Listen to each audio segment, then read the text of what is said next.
Hello everyone, welcome you all in online class of EVS. Today we will continue chapter number 11 birds. In our previous classes we have completed few topics like characteristics of birds, kinds of feathers and how do birds fly. Today we will start from beaks of birds. Birds eat food with their beaks. The beak of a bird is best suited for the kind of food it eats. It means bird की जो beak होती है, beak means उसकी जो चोंच होती है, उससे वह उसका खाना खाती है और वो उस बर्ड के लिए बेस्ट सूटेड होती है. इट मीन्स कि जिस भी टाइप का वो खाना खाती है, इट मीन्स अगर वो फ्लैश ईटर बर्ड है तो वो उसको इजीली अपनी बीक से फ्लैश को टीयर कर सके, उसको फाड़ के खा सके. या फिर वो अगर ग्रेन ईटर है तो उस ग्रेन को आराम से उससे क्रैक करके खा सके. तो उसकी जो बीक होती है वो उस बर्ड के फूड टाइप के अकॉर्डिंग उस बेस्ट सूटेड होती है. Clear? So birds like sparrows and pigeons have short, hard and pointed beaks. This helps them in eating grains, seeds and cracked nuts. So birds में जैसे sparrow है, pigeons है, इनके picture आपने book के starting में देखा हुआ ही है. पिजन हम कबूतर को बोलते हैं और स्पैरोज नॉर्मली जो चिड़िया हमारे घर के आसपास आपको दिखती है. तो ये जो बर्ड्स होती है इनकी जो बीक होती है वो शॉर्ट होती है, हार्ड होती है और पॉइंटेड होती है, जिससे वो कहीं से भी दाने को इजीली पिक कर सके और उसको क्रैक कर सके. Clear? Then flesh eating birds like eagles and hawks have strong, sharp and hooked beaks to tear flesh. अब आपको पता है कि जो चील होती है या जो हॉक होती है वो क्या करती है, वो फ्लैश खाती है. तो उसकी जो बीक होती है वो थोड़ी हुक्ड होती है, जिससे वो इजीली उसको फ्लैश को टीयर कर सके. और फ्लैश को टीयर करने के लिए स्ट्रांगनेस भी चाहिए और शार्पनेस भी चाहिए, क्योंकि जब आपको कोई चीज़ काटनी होती है तो आप क्या करते हो, नाइफ का यूज़ करते हो. वैसे ही शार्पनेस उनके बीक में भी होती है. Clear? So they are having short, strong, sharp and hook beaks to tear flesh. ठीक है? Then next is strong and chisel shaped beaks found in birds like woodpecker help them to make holes in the hard trunks of the trees and also catch insects. Now if we talk about the woodpecker, मैं आपको यहाँ पे इनके pics दिखाती हूँ. You can see the pics here. Here is woodpecker. ये normally क्या करता है कि वुड के अंदर होल करता है थ्रू थ्रू इट्स बीक, अपनी चोंच की हेल्प से. तो इसकी जो चोंच होती है वो कैसी होती है, ये इसकी जो चोंच होती है बहुत हार्ड होती है और चेजल शेप्ड होती है. अब चेजल का यहाँ पे देखो मीनिंग है, a tool which has a sharp flat edge at the end. End पे जिसका जो एज होता है, जो किनारा होता है वो बहुत ही मतलब फ्लैट और शार्प होता है. क्लियर? आपने देखा है हथौड़े से जब हम लोग किसी कील को दीवार में ठोकते हैं तो वो कील इजीली उसमें चली जाती है. वैसे ही इसकी चोंच होती है, जब ये बार बार वुड पे आ, उससे हिट करता है तो उसमें होल हो जाता है. तो उसी टूल की तरह इसकी बीक होती है और वो इजीली इंसेक्ट्स को, ट्रीज के जो ट्रंक्स होते हैं वहाँ पे जैसे मकोड़े या कुछ भी होते हैं वहाँ से इजीली निकाल के खा लेता है. Then parrots have hooked beaks which help them to crack nuts and seeds. और जो पैरट्स होते हैं उसका भी हुक बीक होता है, लेकिन आप यहाँ पे देखो कि हुक बीक यहाँ पे इसका भी होता है, ईगल का भी होता है.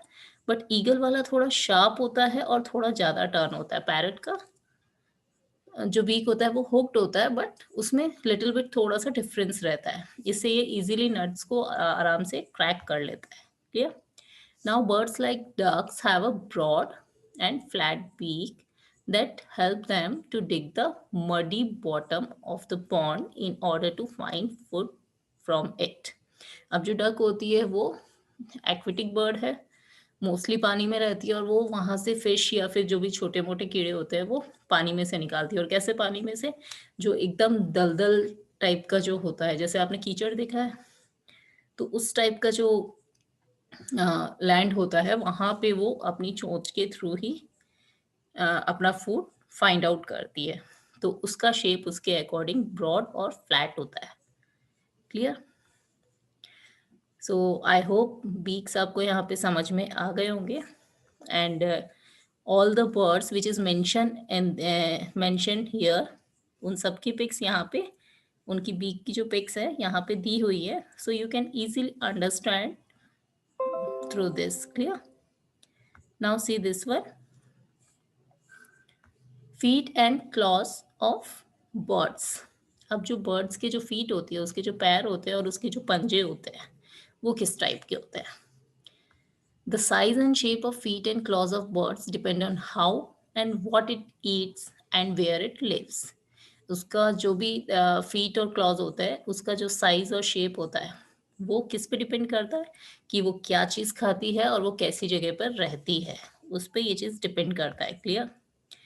Perching birds like crows and sparrows have slender claws which help them hold on to the branches of trees. Perching birds वो होती है जो नॉर्मली पेड़ों की डालियों को पकड़ के बैठती हैं, तो उनको होल्ड करने के लिए इस तरह की जो क्लॉज होते हैं वो बहुत हेल्प करते हैं। इसमें क्या होता है, जो थ्री जो क्लॉज होते हैं वो तो आगे की तरफ होते हैं, 3 पंजे उनके आगे की तरफ होता है, और एक जो स्ट्रॉन्ग वाला होता है, जैसे हमारे अंगूठा होता है वैसे ही उनका एक स्ट्रॉन्ग होता है, वो बैक साइड में होता है। तो इस तरीके का जो क्लॉज होता है वो उनको बहुत हेल्प करता है कि वो उस ब्रांच को बहुत अच्छे से होल्ड कर सके, या फिर अपने फूड को भी अपने क्लॉज के थ्रू होल्ड कर सके। क्लियर? सो पर्चिंग बर्ड्स में एग्जांपल दिया है क्रोज और स्पैरोज का। Then scratching birds. Scratching birds जो मिट्टी में मतलब दाने को निकालने के लिए उसको वहां से वो खरोच कर अपना फूड फाइंड आउट करती है। क्लियर? सो इसमें आती है hens and peacocks. They have strong legs to scratch the ground. इनके जो लेग्स होते हैं वो नॉर्मली स्ट्रॉन्ग होते हैं, ताकि वो मिट्टी में आराम से उसको मिट्टी को हटा के वो अपने फूड को फाइंड आउट कर सके। Clear? Then the next one is swimming birds.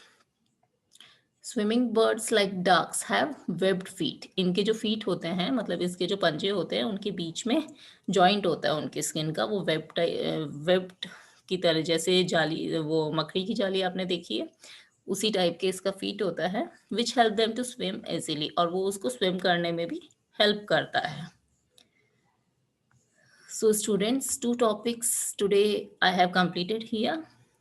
First one is beaks of birds and second is feet and claws of birds. Now on the basis of this reading, we have to complete this fill in the blanks in textbook only. Birds do not have teeth, they have beaks and claws. उनके दांत नहीं होते हैं, तो दांत की जगह क्या होता है? बीक्स होती है, उनकी चोंच होती है जिससे वो इजीली कोई भी फूड खा सके, और क्लॉज होता है जिससे वो अपने फूड को होल्ड कर सके। क्लियर? यानी उसको पकड़ के रख सके। Then the second one, birds have wings and feathers to fly. जैसे हमारे आर्म्स होते हैं वैसे उनके विंग्स होते हैं। क्लियर? मैंने आपको विंग्स और फेदर का जो डिफरेंस है वो आपको लास्ट क्लास में समझा दिया था। और फेदर्स जो उसकी बॉडी को वार्म वार्म रखते हैं और उसकी बॉडी को एक स्ट्रक्चर देते हैं। सो उसको फ्लाई करने में उसके विंग्स और उसके फेदर्स हेल्प करते हैं। Then bones of birds are hollow. Hollow means अंदर से खाली होते हैं, खोखले होते हैं, जिससे उनकी बोन्स का वेट लाइट होता है and they can easily fly. Then the fourth one is birds like ostrich and kiwi can not fly. ये ऐसे बर्ड्स हैं जिनके फेदर्स होते हैं वो साइज में काफ़ी छोटे होते हैं और इनका वेट इनके मतलब विंग्स और फेदर्स से काफ़ी ज़्यादा होता है, जिस वजह से वो फ्लाई नहीं कर सकते। Then the fifth one is swimming birds have webbed feet. जो स्विमिंग करने वाली बर्ड्स होती हैं, यानी जो पानी में रहने वाली बर्ड्स होती हैं, उनके नॉर्मली जो फीट होते हैं वो आपस में स्किन से जुड़े हुए होते हैं, मतलब उनके पंजों के बीच में स्किन होती है, वेब की तरह होते हैं, जिससे वो इजीली स्विम कर सकें. So students, up to here you have to complete your work in your textbook, and the next topic we will start in our next class, that is nesting habits in birds. Clear? That's all for today. Thank you to all. Have a nice day.